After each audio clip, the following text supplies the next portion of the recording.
मुझे तड़पाए रहे, कछु कहना गए गुरु के आयुधा।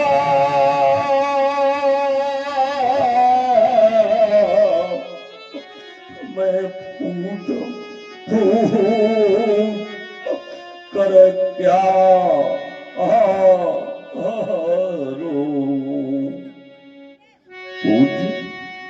आज इस प्रांगण में अनेकानेक देशों के विदग्ध ब्राह्मण नीतिज्ञ नेपाल इस प्रांगण में उपस्थित हैं, परंतु एक भी व्यक्ति ने उठकर आपके अपमान का विरोध नहीं किया। इस सभ्य समाज के मौन को देखकर मुझे ऐसा लगता है जैसे समाज ने भी मौन धारण करके आपके अपमान को संबल प्रदत्त कर दिया हो। और यदि इस समाज के द्वारा ऐसा व्यवहार आपके प्रति किया गया तो ये व्यवहार कदापि अनुकरणीय नहीं है। सो महान सो महान सो अति ऋषि बोले बचन कठोरा, कहु जड़ जनक धनुष के तोरा। जनक बना किसने तोड़ा धनुष आज बेगी दिखाओ, बेगी दिखाओ मूढ़ नत आजू, उल्टो मह जान ले तब राजू। यदि अपराधी सन्मुख नहीं किया ऐसी क्रांति मचाऊंगा, अपने फांसे की तीव्र धार से मिथिला उठाऊंगा, कर दूंगा लौट पोट, तेरा ये राज्य नहीं टिक पाएगा, मेरे पद प्रहार से फटकर धरती में ढल जाएगा। अति डर उतर दे तो न बनाही, कुटिल भूत हर से मन माही। सब है बिलो के लोग सब जान जान की भीर, हृदय न हर्ष विषाद कछ बोले श्री रघुवीर, बोले श्री रघुवीर।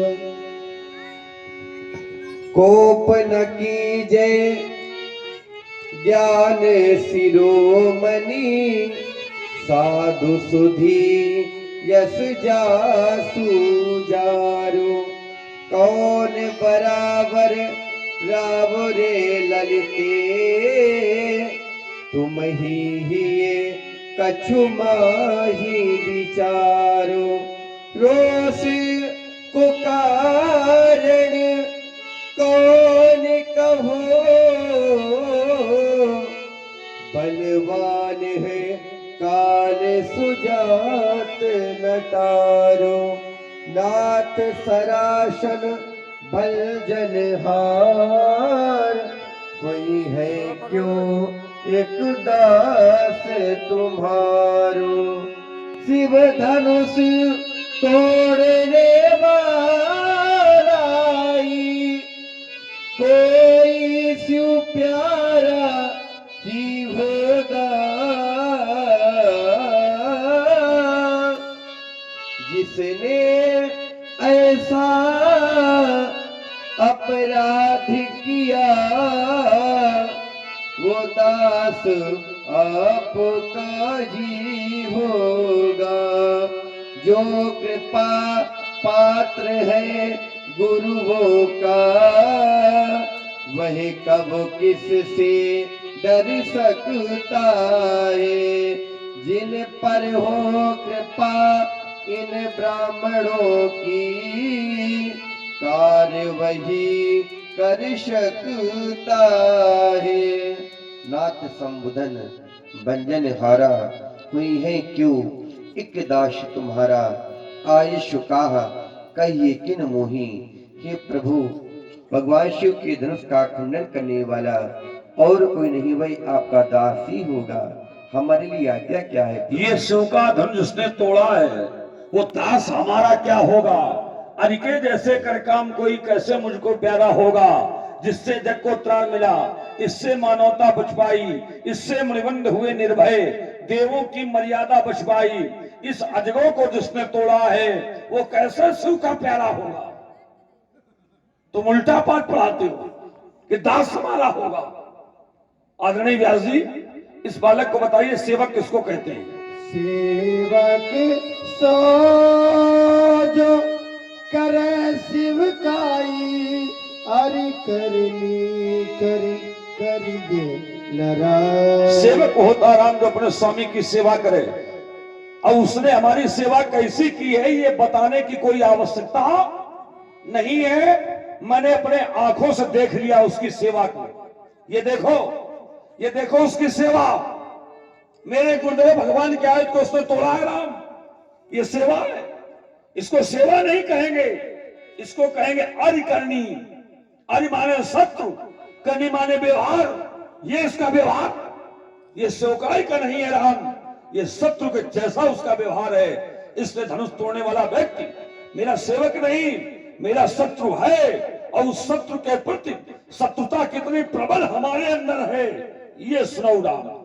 सुनहु राम जहि शिव धनु तोड़ा, साहस बाहु सम सोरि मोरा। जय शिव धनु तोड़ा, जिसने भी शंकर जी के धनुष को तोड़ा है वो शेष अर्जुन के समान मेरा घोर बैरी है।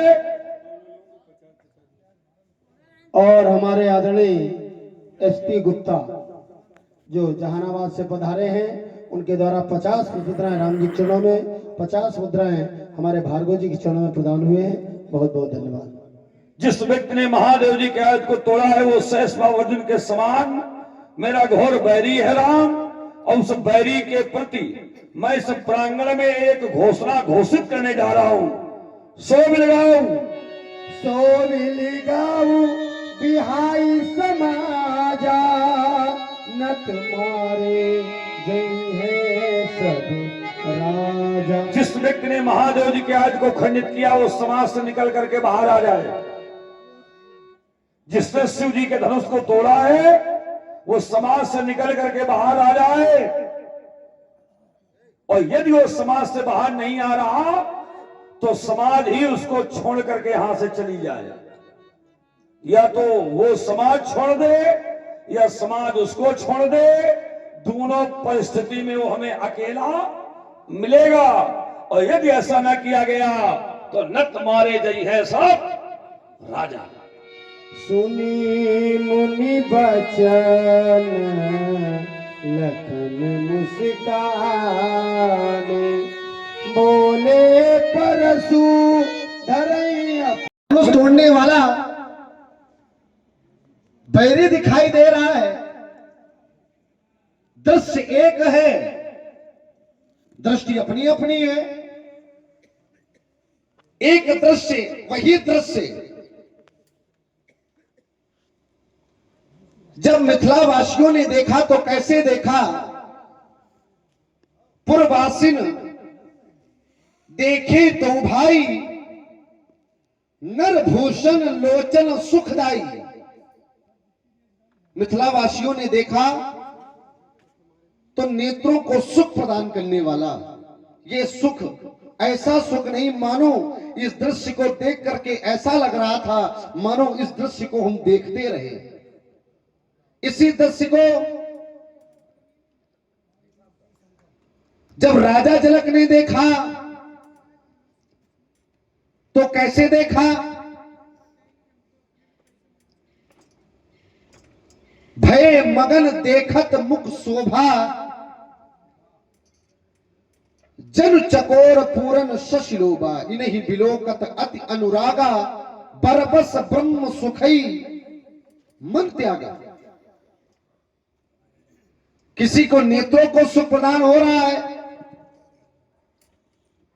राजा जनक को ब्रह्म की प्राप्ति के बराबर ऐसा लग रहा है जैसे उन्हें ब्रह्म को देख लिया हो, सब कुछ प्राप्त कर लिया हो। इनको देखने के बाद अब कुछ ऐसा लगता ही नहीं है कि कुछ देखा जाए। और इसी दृश्य को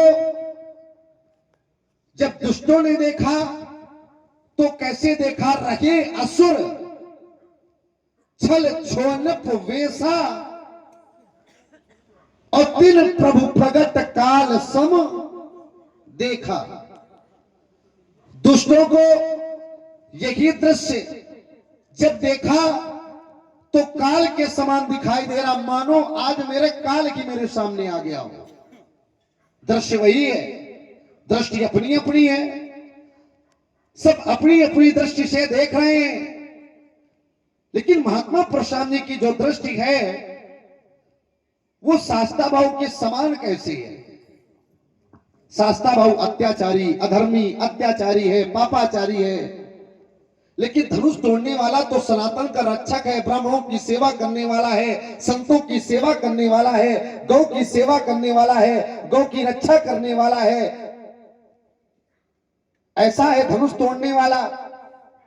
शास्ता भाव अर्जुन अत्याचारी, धनुष तोड़ने वाले के द्वारा ऐसे कार्य किए गए, कभी उसको किसी ने अपराधी नहीं कहा, कभी किसी ने उसको शत्रु नहीं कहा, लेकिन महात्मा परशुराम जी उसको शत्रु मान रहे हैं, उसको अपराधी मान रहे हैं। इनका कोई ना कोई विचार होगा, इनका कोई पैमाना होगा जिसके कारण उसको शत्रु मान रहे हैं। ऐसा कौन सा कारण है जिसके कारण महात्मा परशुराम जी उसको शत्रु मान रहे हैं? महात्मा परशुराम जी कहते हैं, सो बिलगाऊ बिहाई समाजा, नत मारे जंघे सबराजा। सो माने वह, बिलग माने अलग हो जाए। कौन? धनुष तोड़ने वाला, या धनुष तोड़ने वाला समाज से अलग हो जाए, या समाज धनुष तोड़ने वाले से अलग हो जाए। मैंने विचार ये किया कि धनुष तोड़ने वाला ना तो समाज से अलग हो सकता है और ना कि समाज धनुष तोड़ने वाले से अलग हो सकती है। क्यों? उसका कारण है, समाज में व्यक्ति अपना मान सम्मान प्रतिष्ठा बनाने के लिए ही समाज में रहता है।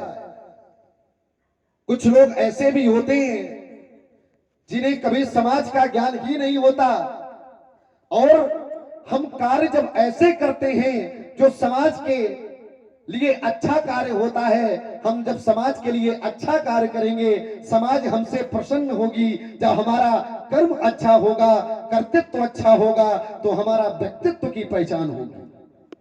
अब जब हम कुछ करेंगे नहीं तो हमारी पहचान समाज में नहीं है। कर्म करेंगे तभी हमारी पहचान है, बिना कर्म के हमारी कोई पहचान नहीं है।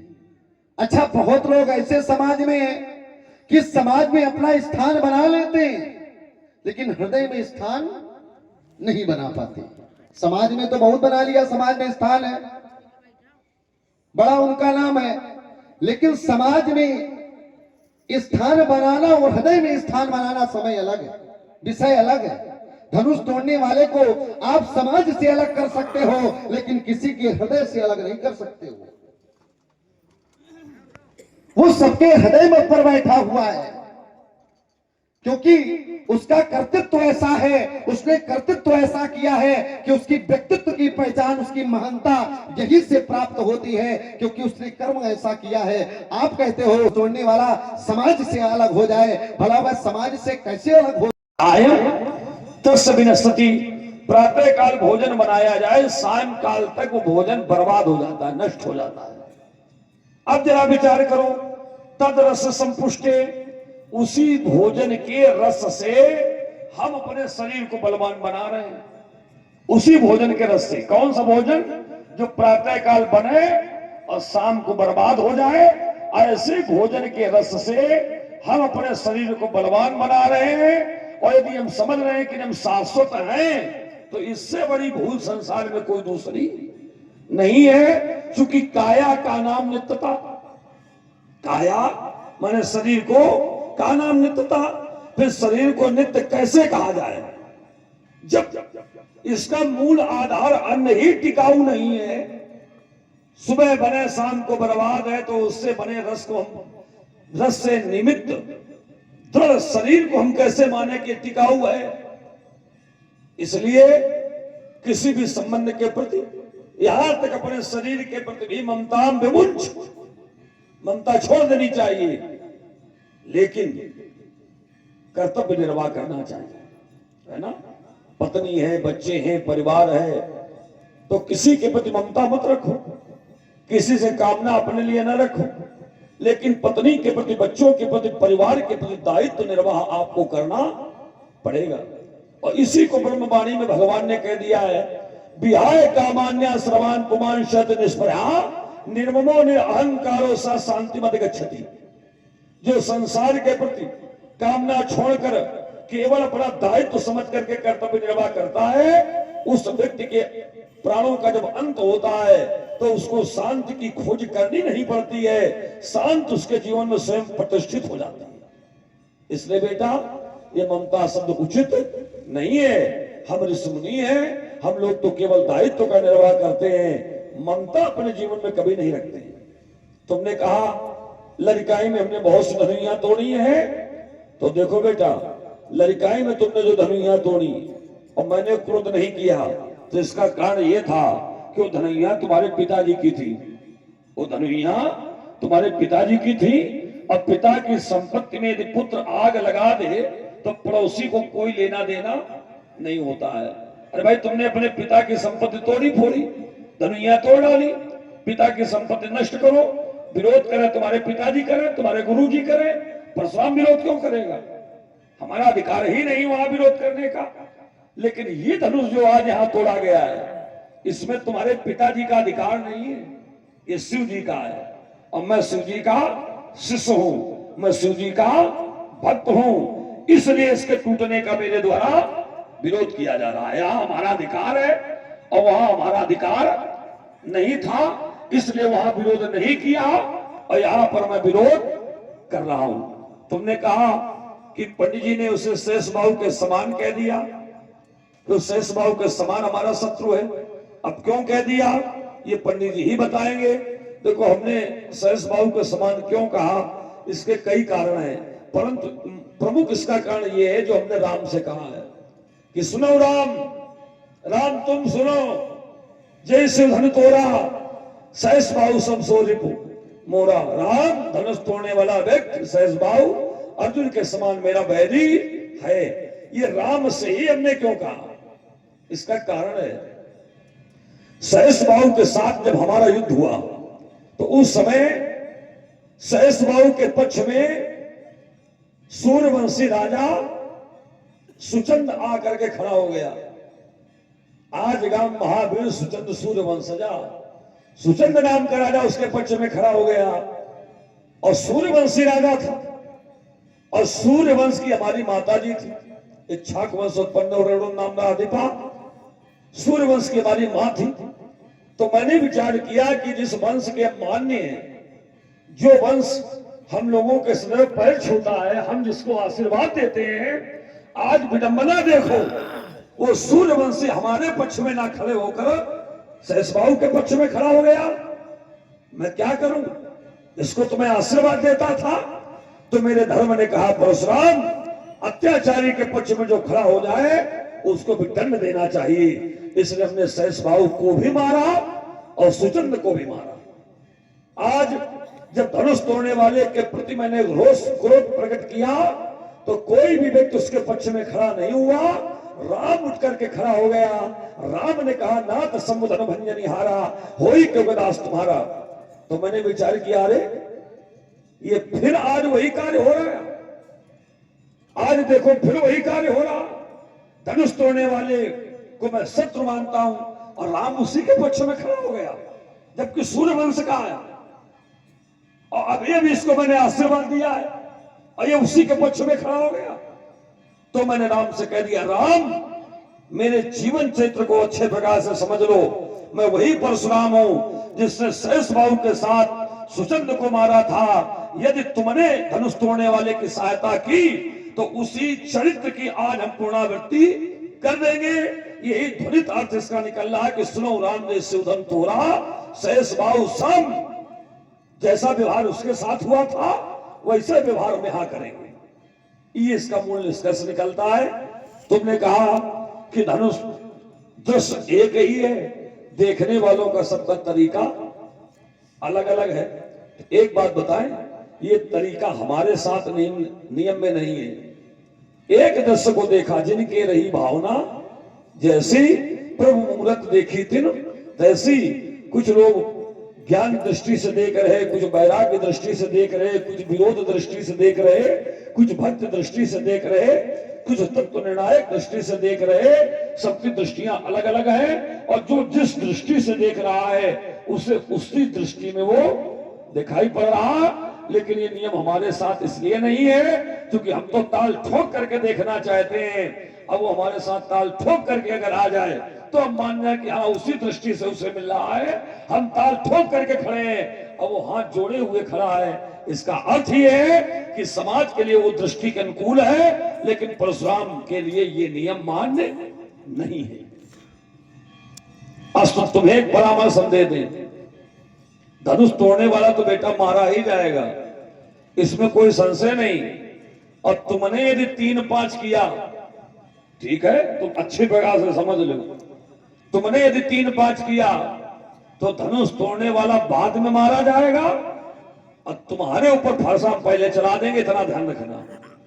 अस्तु रे नृप बालक कालवश बोलत तो ही न सभार धनु संतपुरारि धनु विदित सकल संसार। आइए, समाज के प्रत्येक व्यक्ति ने महात्मा परशुराम जी की वाणी को सुना। आपने जहां से अपने बिंदु को विराम दिया है, मैं वहीं से प्रारंभ हो रहा हूं। आइए, आपने कहा रे न बालक काल बस बोले तू ना संभार, रे राजा के लड़के तुम संभाल कर नहीं बोलते हो। अच्छा, लड़का संभाल के ना बोले, चलो लड़का है, हम लड़का है, और लड़का समाज के ना बोले तो लोग भैया समाज में क्या कहते हैं? समाज में जब ये बात वयोवृद्धों के पास जाती है तो लोग क्या कहते हैं कि छोड़ो भैया, लड़का है, छोड़ो, ठीक है लड़का है, बच्चे देखो समझदार है, सब समाज लड़का है। अब यही विचार ये करना है कि लड़का संभाल के ना बोले तो समाज में बात जाएगी, चलेगा। लेकिन आप अगर संभाल के ना बोली हो तो लोग क्या कहेंगे? उसका भी है, लोग कहेंगे बुढ़ा आगे सहूर ना ही बोले, कम से कम सहूर सीख लिए। अरे कम से कम वो लड़का है, तुमका तो सहूर रहा है वाले रे। विचार करिए। आइए, आपने कहा कि दृश्य होता है, सब अपने अपने दृश्य से, दृष्टि एक है, दृश्य अपना अपना है, वही बात थी हमारी। ये तो आपने हमारी बात को सरल कर दिया होगा। आपने कहा किसी को वो अच्छा दिखाई दे रहा वीर वेश में, किसी ज्ञानियों को सब अपनी अपनी दृष्टि से देख रहे हैं, हमको वो शत्रु के समान दिखाई दे रहा है, हमारे लिए अच्छा वो है।